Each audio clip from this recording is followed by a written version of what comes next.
तो पिछले एपिसोड में यू हाओ अपने क्लास का लीडर बन गया था, जिसके बाद अगले सीन में हम देखते हैं कि वो दौड़ते हुए अपने रूम के तरफ वापस आ रहा होता है, जिसके दौरान वो नोटिस करता है कि उसकी वार्म करंट धीरे धीरे कमजोर होने लगी है और इसीलिए वो सोचने लगता है कि क्या उसकी ताकत फिर से वापस आ गई। लेकिन वहीं दूसरी तरफ हम देखते हैं कि वांग इससे पहले ही वापस आ गया था और वो बड़े मजे के साथ में स्नान कर रहा होता है। लेकिन तभी इसी वक्त यू हाओ भी यहाँ पर आ जाता है और वो वांग के तरफ देखता ही रह जाता है। लेकिन वांग इस बात से काफी घबरा गया था, जिसके बाद वो तुरंत अपने बटरफ्लाई वाले पंख को एक्टिवेट कर लेता है और इसी के साथ साथ वो यू हाओ को बाहर निकालकर दरवाजे को बंद कर देता है। फिर वांग उससे पूछता है कि तुम दरवाजे को नॉक किए बिना अंदर क्यों आ गए। लेकिन यू हाओ को उसकी यह बात बिल्कुल भी समझ में नहीं आती और वो परेशान होते हुए कहने लगता है कि आखिरकार वांग को हो क्या गया है और वो अचानक से मेरे साथ में इस तरह से बिहेव क्यों करने लगा। इसके बाद वो सोचने लगता है कि आखिरकार हम दोनों तो लड़के हैं और इसी के बारे में सोचते हुए वो बाहर आ जाता है। लेकिन तभी हम देखते हैं कि तेंगिया बहुत समय से उसका यहीं पर वेट कर रही थी और फिर वो इसके ऊपर गुस्सा होते हुए कहती है, क्या मैंने तुम्हें नहीं बताया था कि मैं आज रात तुमसे मिलने के लिए यहाँ पर आने वाली हूँ। इसके बाद हम देखते हैं कि वो इसे अपने साथ में लेकर एक जगह पर आती है और फिर वो इसे एक फिश कार दिखाते हुए कहती है कि यही तुम्हारे लिए सरप्राइज है। इसके बाद वो उसे बताती है कि तुम इसके मदद से अपने लिए कुछ मनी अर्न कर पाओगे और अब इसीलिए ये दोनों रात को अपनी फिश कार लेकर मार्केट में आ जाते हैं, जहाँ पर यू हाओ बहुत ही शानदार तरीके से फिश को फ्राई करने लगता है और इसे देख तेंगिया उससे कहती है कि तुम तो हीट को कंट्रोल करने के बारे में भी बहुत अच्छे से जानते हो और इसीलिए मुझे ऐसा लगता है कि हम अपने फिश को 5 कॉपर कॉइन में बेच सकते हैं। तभी यू हाओ उससे बेई के बारे में पूछता है, जिस पर तेंगिया उससे कहती है कि अभी तुम किसी दूसरी चीज के बारे में ना सोचो और तुम केवल फिश के ऊपर फोकस करो।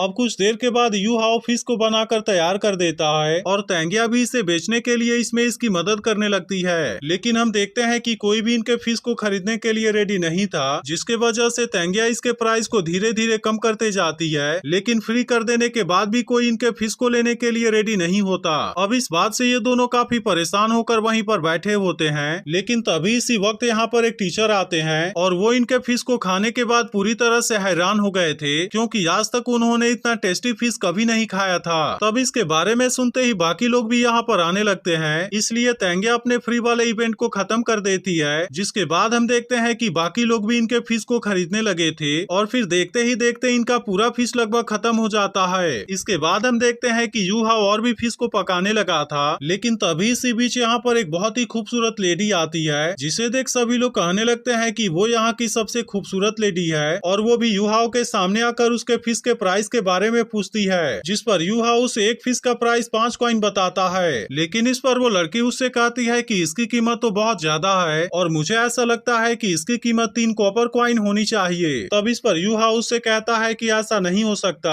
और वैसे भी आज के मेरे सभी फिश सोल्ड आउट हो चुके हैं। यह सुनकर वो लड़की उससे कहती है कि अगली बार मैं इसे ट्राई करने के लिए आऊंगी और अब इतनी बात कहने के बाद वो यहाँ से जाने लगती है। पर तभी अचानक से कोई यू हाओ के ऊपर कॉइन फेंक कर मारता है, जिसे देखते ही तेंगिया इसके अटैक से यू हाओ को बचा लेती है। लेकिन फिर हम देखते हैं कि यह अटैक असल में सुसैन ने किया था और इसके बाद वो फिर से यू हाओ के ऊपर भी अटैक करने के लिए आ जाता है। लेकिन यू हाओ इसके सामने कुछ भी नहीं कर पाता और वो इसके गर्दन को पकड़कर हवा में लटका देता है। तभी हम देखते हैं कि बेई भी यू हाओ को बचाने के लिए यहाँ पर आ गया था और वो अपने लाइटनिंग पावर का यूज करके सुसैन के ऊपर अटैक कर देता है। लेकिन असल में सुसैन ने भी इसके अटैक को बहुत ही आसानी से रोक लिया था। जिसके बाद हम देखते हैं कि तेंगिया भी गुस्से में इसके ऊपर अटैक करना शुरू कर देती है, इसलिए सुसैन भी अब इसके अटैक को रोकने की कोशिश करने लगा था। लेकिन इसके बाद भी तेंगिया की एक नीडल उसके पीछे जाकर लग जाती है। तभी बेई सुसैन से कहता है कि आज तुमने मेरे जूनियर ब्रदर के ऊपर अटैक किया है, इसलिए तुम्हें इसके बारे में एक्सप्लेनेशन देना होगा, नहीं तो फिर मैं तुम्हें सोल बैटल के लिए चैलेंज करता हूँ। तब इस पर सुसैन उससे कहता है कि अगर वो तुम्हारा जूनियर ब्रदर है तो क्या हुआ, क्योंकि अगर उसे किसी को रिस्पेक्ट देना नहीं आता तो मैं भी उसे नहीं जाने दूंगा। तभी हम देखते हैं कि तेंगिया भी इसके इन बातों से इसके ऊपर गुस्सा हो जाती है और फिर बेई से कहती है कि तुम अभी भी इससे बात क्यों कर रहे हो, क्योंकि इसके लिए इसे सबक सिखाना बहुत ही जरूरी है। लेकिन असल में सुसैन को भी किसी चीज के बारे में चिंता नहीं थी और वो बेई के साथ में सोल बैटल करने के लिए रेडी हो जाता है। इसके बाद अगले सीन में हम देखते हैं कि बहुत सारे लोग बैटल एरिना में आ गए थे, क्योंकि वे सब इन दोनों के बीच के फाइट को देखने के लिए काफी एक्साइटेड होते हैं। तभी यू हाओ तेंगिया से पूछता है कि आखिर वे सब इतने ज्यादा एक्साइटेड क्यों हैं, जिस पर तेंगिया उसे बताती है कि सुसैन के पास में सबसे ताकतवर डिफेंस मार्शल सोल है, जबकि बेई के पास में सबसे ताकतवर अटैक मार्शल सोल है, जिसके वजह से इन दोनों के बीच में जरूर ही बहुत ही शानदार फाइट होगा।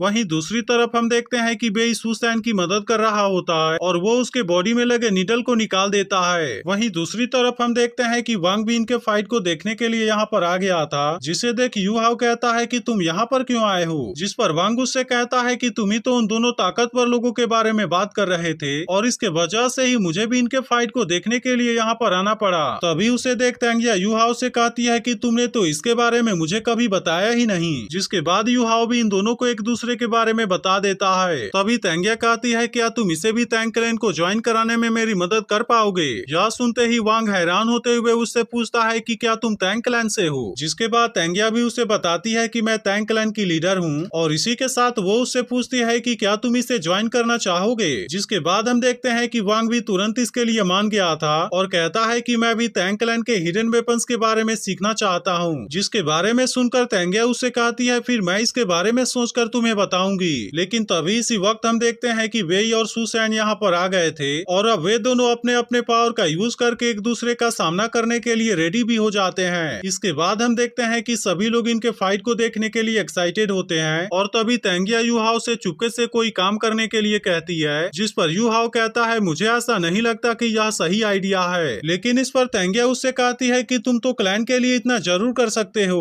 वहीं दूसरी तरफ हम देखते हैं कि अब इन दोनों के बीच का मैच शुरू हो गया था और वे दोनों अपने अपने मार्शल सोल को एक्टिवेट करके एक दूसरे के साथ में फाइट करने के लिए रेडी भी हो जाते हैं। तभी तेंगिया कहती है कि सुसैन के पास में एक ताकतवर म्यूटेटेड मार्शल सोल है, जिसे कि सुवानलिंग double attribute of water and land के नाम से जाना जाता है। लेकिन इसी के साथ ऐसा माना जाता है कि इसे हरा पाना नामुमकिन है। इसके बाद हम देखते हैं कि बेई अपने पावर का यूज करके सुसैन पर अटैक करने आ गया था, लेकिन सुसैन ने भी अपने आर्मर को एक्टिवेट कर लिया होता है और इसके मदद से वो इसके हर एक अटैक से खुद को बचाने लगता है। लेकिन तभी इसी वक्त बेई अपने third soul skill dragon claw को एक्टिवेट कर लेता है, जिसके वजह से उसकी ताकत और स्पीड बहुत ज्यादा बढ़ गई थी और इसका यूज करके वो सुसैन के ऊपर अटैक करने की कोशिश करने लगता है। लेकिन अभी भी हम देखते हैं कि सुसैन को इसके बारे में कोई चिंता नहीं थी और अब इसी के साथ वो इसके अटैक को रोकने के लिए अपने first soul skill mystery circle को एक्टिवेट कर लेता है। अब इसके फॉर्मेशन के वजह से बेई इसका कुछ भी नहीं कर पाता और इसी के साथ सुसैन भी अपने पावर का यूज करके इसके ऊपर अटैक करना शुरू कर देता है, जिसके वजह से हम देखते हैं कि बेई इसके सामने कमजोर पड़ने लगा था। तभी इसी वक्त हम देखते हैं कि यू हाओ अपने स्पिरिचुअल आई को एक्टिवेट कर लेता है और अब वो अपने सोल स्किल का यूज करके बेई की मदद करना चाहता था। जिसके बाद हम देखते हैं कि अचानक से इसके पावर के वजह से सुसैन को कुछ हो जाता है, इसीलिए वो बेई के अटैक को रोकने के लिए कुछ भी नहीं कर पाता और इस तरह से बेई उसे इस बैटल में बहुत ही आसानी से हरा देता है। अब इस तरह से बेई इस सोल बैटल का विनर बन गया था, जिस बात से तेंगिया भी काफी खुश हो गई थी। लेकिन तभी यू हाओ कहता है कि वैसे तो मैं डिटेक्शन शेयरिंग के साथ में स्पिरिचुअल प्रोब का यूज करना चाहता था, लेकिन मैं इस वक्त ऐसा नहीं कर पाया। और फिर वो याद करने लगता है कि टियानमिंग ने कहा था पर्पल डीमन आई का इफेक्ट बहुत ही ग्रेट होगा, लेकिन असल में इसके वजह से यू हाओ की सारी सोल पावर कंज्यूम हो गई होती है और फिर वो अचानक से बेहोश हो जाता है। लेकिन इस पर तेंगिया उससे कहती है कि तुम इसके बारे में चिंता ना करो, क्योंकि वो कुछ देर के बाद फिर से सही हो जाएगा। इसके बाद हम देखते हैं कि वो इसे लेकर वापस रूम पर आ जाते हैं, जहाँ पर बेई इसे हील करने के लिए सुवानसुई डैन देता है। लेकिन इस बात से वांग काफी हैरान हो गया था और फिर कहता है कि यह चीज तो बहुत ज्यादा कीमती है। इसके बाद बेई वांग से यू हाओ का ख्याल रखने के लिए कहता है और अब इतनी बात कहने के बाद वे दोनों यहाँ से चले जाते हैं। तभी वांग कहने लगता है कि सुवानसुई डैन से तो सोल पावर बहुत ज्यादा बढ़ जाती है और इसके अलावा यह चीज तो लिक्विड मैरो को भी प्यूरिफाई कर देती है। अब इस बात से वो समझ गया था कि इसकी कीमत कम से कम 10,000 गोल्ड सोल कॉइन जरूर होगी, लेकिन इसके बाद भी बेई ने इसे यू हाओ को बहुत ही आसानी से दे दिया,